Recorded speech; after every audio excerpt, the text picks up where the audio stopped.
selamat datang di podcast kami, podcast Suara Mahasiswa. Kali ini kita bakal ngebahas satu kasus yang ramai diperbincangkan, yaitu pembatalan sertifikat hak milik di PT UN Surabaya. Bareng aku, Nabila Tusadia dari Prodi Ilmu Administrasi Negara dengan NIM 293. Bareng rekan saya, Saya Ananda Sabila dari Prodi Ilmu Administrasi Negara dengan NIM 280. Tapi kita nggak berdua aja nih, kita sudah mengundang narasumber yang sudah mempelajari kasus ini secara detail. Siapa tuh?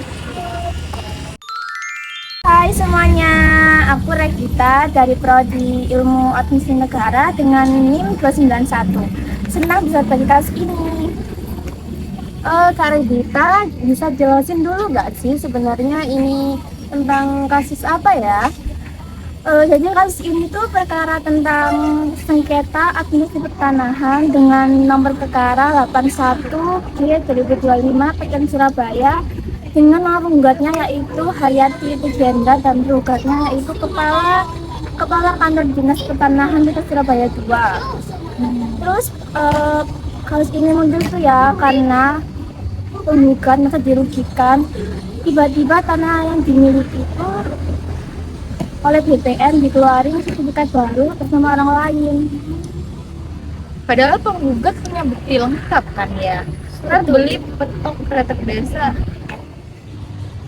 Itu banget kan, secara hukum juga penggugat kan lebih kuat ya kepemilikannya.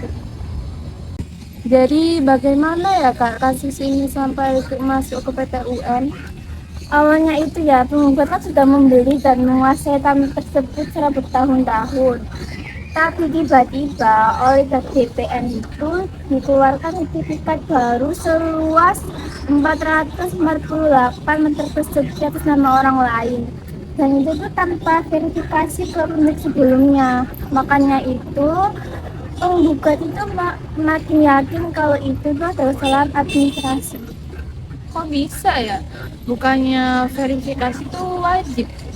Wajib banget, dan makin tanya lagi itu ya waktu pemeriksaan setempat ya BPN tuh nggak bisa jelasin secara spesifik di mana letak tanah yang mereka terbitkan sertifikat barunya itu tadi.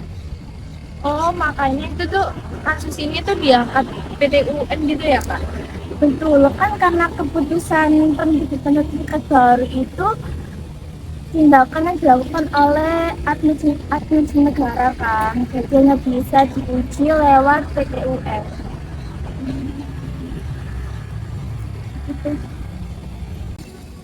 Apa sih sebenarnya pelanggaran dari sisi administrasi itu?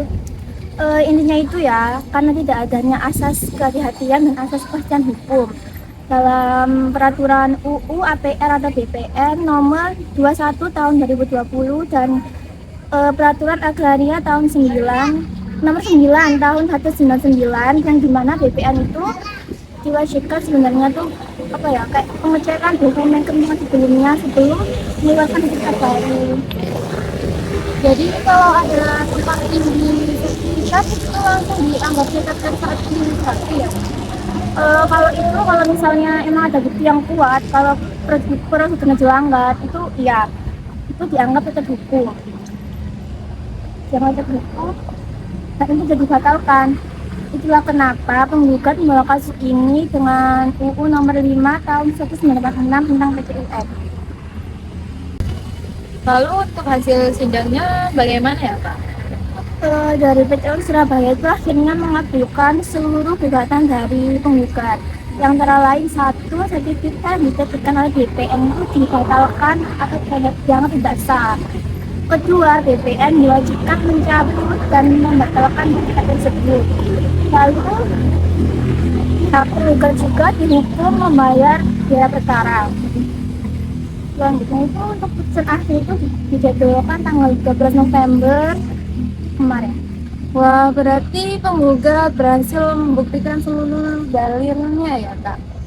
Ya bener banget kan, karena bukti penggugat juga kan lebih kuat dan jelas ya.